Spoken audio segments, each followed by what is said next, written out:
अस्सलाम वालेकुम। आज की वीडियो के अंदर हम ये सारे जो टॉपिक्स हैं जो यूएस का वीज़ा अप्लाई करने के लिए लोग हमें कांटेक्ट करते हैं, ये सारी चीज़ें आज की वीडियो के अंदर हम कवर करेंगे। तो अगर आप हमारे चैनल के ऊपर नए हैं तो इसको सब्सक्राइब कर दें ताकि हर आने वाली अपडेटेड इन्फॉर्मेशन आप तक पहुंच सके। तो चलते हैं, स्टार्ट करते हैं वन बाय वन। तो सबसे पहले जो लोग हमें कॉन्टेक्ट करते हैं वो पूछते हैं कि आया कि डॉक्यूमेंट्स क्या क्या रिक्वायर्ड हैं यूएस का वीज़ा अप्लाई करने के लिए। तो देखें, 4 जो डॉक्यूमेंट्स हैं वो मैंडेटरी डॉक्यूमेंट्स हैं जिनके बगैर इंटरव्यू नहीं होता। उसमें सबसे जो पहला डॉक्यूमेंट है वो आ जाता है आपका पासपोर्ट, जो कि जिसकी वैलिडिटी एटलीस्ट 6 मंथ होनी चाहिए। इसके अलावा आपकी 2 पिक्चर्स हैं साइज 2x2 की वाइट बैकग्राउंड में। इसके अलावा आपका DS-160 कंफर्मेशन पेज है, जब आप फॉर्म फिल करेंगे उसकी कंफर्मेशन आती है, वो चाहिए। और चौथी चीज है आपकी अपॉइंटमेंट लेटर।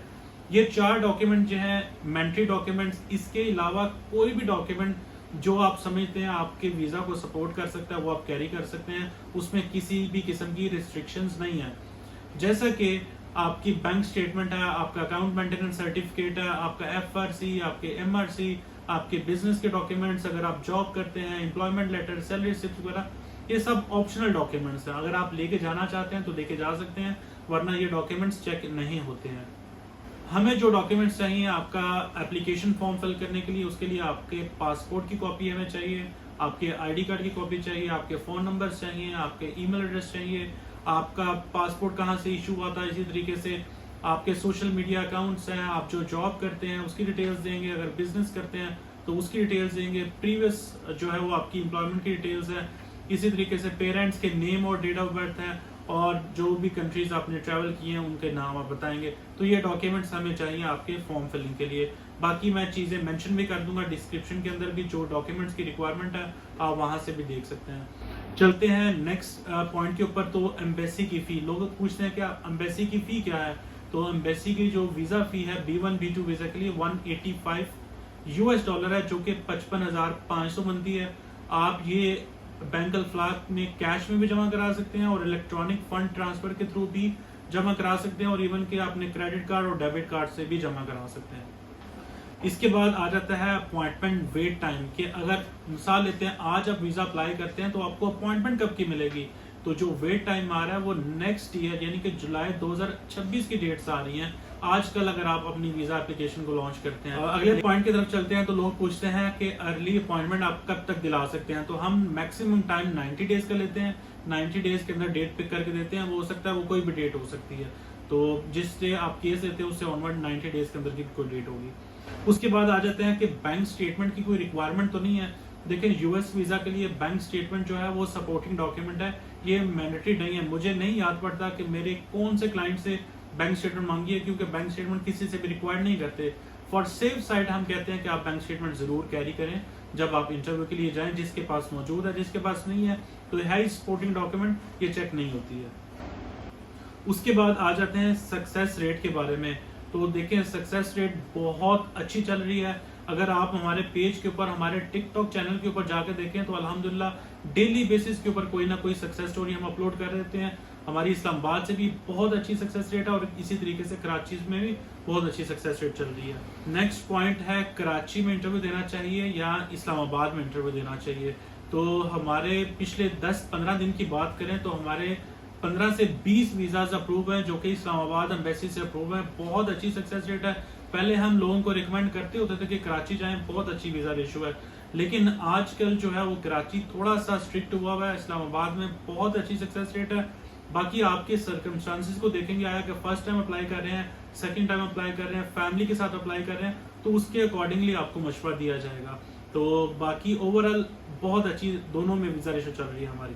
अगला पॉइंट है, ट्रैवल हिस्ट्री होनी चाहिए या फ्रेश पासपोर्ट के ऊपर वीजा लग जाता है। तो देखें, हमारे बहुत सारे वीजाज हैं जो कि फ्रेश पासपोर्ट के ऊपर ग्रांट होते हैं, और ट्रैवल हिस्ट्री हो तो अच्छी बात है। तो अगर नहीं है तो देखें, आपका जो पर्पस है वो स्ट्रांग होना चाहिए, आपकी अच्छी फॉर्म फिल होना चाहिए, अच्छी इंटरव्यू की तैयारी होनी चाहिए, तो फिर जो ट्रैवल हिस्ट्री है वो भी जो है वो कवर हो जाती है। तो ये सारी चीज़ें आपको सर्कमस्टांसेस को देखने के बाद अगेन आपको मशवरा दिया जाता है कि आप फ्रेश पासपोर्ट के ऊपर अपीयर हो जाएं या ना हो। उसके बाद आ जाता है कि प्रीवियसली रिफ्यूज जो केस है आया कि वो सक्सेस स्टोरी में कन्वर्ट हो जाता है, तो बिल्कुल हो जाता है। हमारी बेतहाशा एग्जांपल्स हैं जिसमें लोगों के 4-4, 5-5 दफ़ा रिफ्यूज़ थे और अल्हम्दुलिल्लाह उन्होंने हमसे प्रोसेस कराया, तो उनकी जो रिफ्यूज़ल थी उसको सक्सेस स्टोरी में हमने कन्वर्ट किया। ये एक नहीं बेतहाशा एग्जांपल्स हैं। तो बिल्कुल हर एप्लीकेशन जो है वो अपने जो करंट एप्लीकेशन होती है उसी को देख के वीज़ा ऑफिसर डिसाइड करते हैं। इसके बाद आ जाते हैं कि लैंग्वेज कौन सी चूज़ करनी चाहिए। ये बड़ा इंपॉर्टेंट सवाल होता है हर क्लाइंट का कि मुझे लैंग्वेज कौन सी चूज़ करनी है। देखिए, हम बारहा अपने क्लाइंट्स को कहते हैं कि लैंग्वेज की बेस के ऊपर ना वीज़ा अप्रूव होता है ना रिफ्यूज़ होता है। आप जिस लैंग्वेज में कंफर्टेबल हैं, जिस लैंग्वेज में आप अच्छे तरीके से वीज़ा ऑफिसर को अपनी बात को समझा सकते हैं, आप वो लैंग्वेज चूज़ करें। हाँ, अगर आप स्टडी के लिए जा रहे हैं तो फिर तो आपको रिकमेंड किया जाता है कि आप इंग्लिश ही चूज़ करें, क्योंकि आपने वहाँ पे स्टडी करनी है। तो अगर विजिट वीज़ा तो उसके लिए लैंग्वेज मैटर नहीं करती, जिसमें आप अच्छे तरीके से बात समझा सकते हैं, वीज़ा ऑफिसर को कन्विंस कर सकते हैं, आप वो लैंग्वेज चूज़ कर सकते हैं। इसके बाद आ जाता है कि ड्रेस कोड क्या होना चाहिए। तो देखिए, ये भी बड़ा इंपॉर्टेंट सवाल होता है। तो आप एग्जांपल लेते हैं, आप लिखते हैं कि मैं डायरेक्टर हूँ, मैं कंपनी का सीईओ हूँ और मैं ऑनर हूँ, तो आप ऑनर दिखने भी चाहिए। ठीक है, आपने जो भी पहना हो इन दी एंड साफ सुथरा और आपकी जो पर्सनैलिटी है उसको सूट कर रहा होना चाहिए। आपने एक अच्छी ड्रेसिंग जो कि इंप्रेशन क्रिएट करे वीजा ऑफिसर के ऊपर, आपने वो वियर करके जाना। इसके बाद आ जाते हैं, लोग कहते हैं कि इनविटेशन या स्पॉन्सर ना हो तो आया कि वीजा ग्रांट हो जाता है। देखें, हमारे 80-90% ऐसे लोग होते हैं जिनकी हम होटल बुकिंग के बेस के ऊपर वीजा अप्लाई करते हैं, उनके वीजा ग्रांट होते हैं। अगर आपका कोई रिलेटिव, कोई दोस्त यूएस में है जिसके साथ आपका अच्छा रिलेशन है, आप उससे नाम, एड्रेस, कॉन्टैक्ट नंबर और ईमेल ले सकते हैं। अगर नहीं है कोई, तो उस सूरत में कोई ऐसी बात नहीं, आपकी होटल बुकिंग होगी, आपका वीजा इंशाल्लाह ग्रांट हो जाएगा।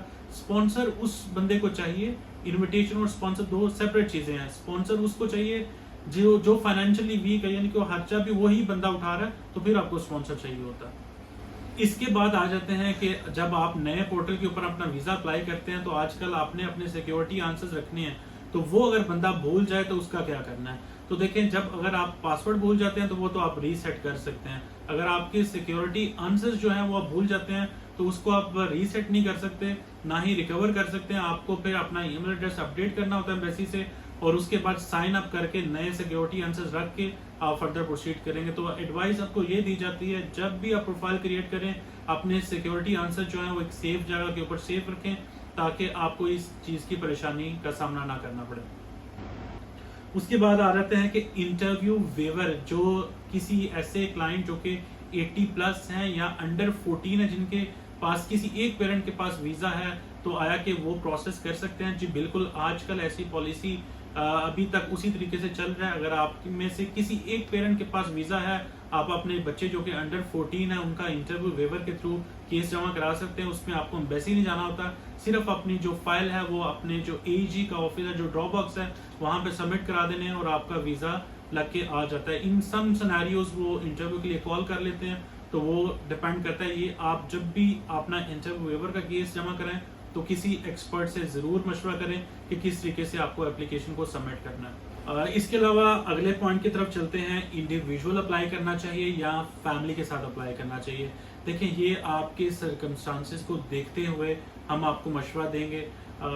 इसके लिए मैं आपसे रिक्वेस्ट करूंगा कि आप हमारे ऑफिस विजिट कर सकते हैं, फ्री ऑफ कॉस्ट हम आपके केस को इवेलुएट करते हैं। अगर आप ऑफिस नहीं विजिट करना चाहते, ना दूर है, नहीं विजिट कर सकते, तो आप व्हाट्सएप के ऊपर कांटेक्ट कर लीजिएगा।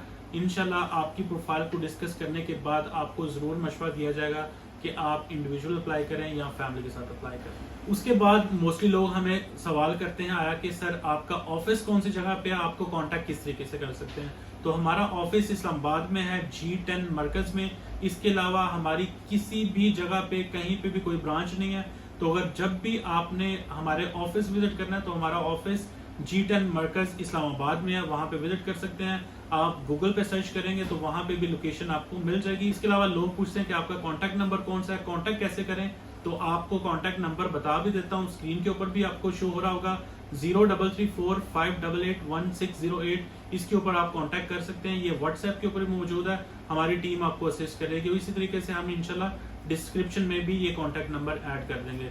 तो आई होप सो ये सारे पॉइंट्स मैंने कवर किए हैं। तो अगर आप समझते हैं कोई चीज़ मैंने मिस की है इसके अंदर, तो कमेंट में ज़रूर आप बताएं, ताकि हम आपके जो है वो क्वेश्चन का आंसर कर सकें। इसी तरीके से हमारा टिकटॉक चैनल है ARC वीज़ा कंसल्टेंट्स के नाम से, वहाँ पे हम डेली बेसिस के ऊपर जो सक्सेस स्टोरीज और आपकी जो क्यूरीज हैं उनको आंसर करते हैं। तो आप उसको भी फॉलो कर सकते हैं ताकि हर आने वाली अपडेटेड इन्फॉर्मेशन आप तक पहुंच सके। Thank you so much.